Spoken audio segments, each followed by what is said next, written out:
Baka sabihin nila, puro lang tayo manok. Yung pag-aalaga ng manok, isa lang yan sa libangan natin. At ang isa pa nating pinagkakabalahan ay ang pagtatanim ng mga gulay-gulay, ng kung ano mang pwedeng itanim natin sa bakura natin, sa likod ng bahay. Kahit wala tayong malapad na area na mapagtaniman, basta't madiskarte ka at masipag ka lang magtanim, tsak bubunga din yan pagdating ng araw.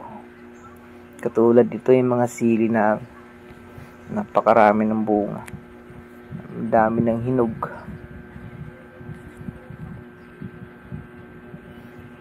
Nakakatuwa din panoorin kapag marami na siyang bunga. Nakakatanggal din siya ng stress.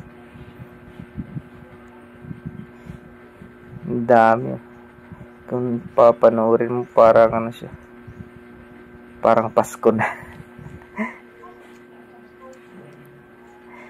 Kapag magluluto ka ng manok, mayroon na kagad dito ano,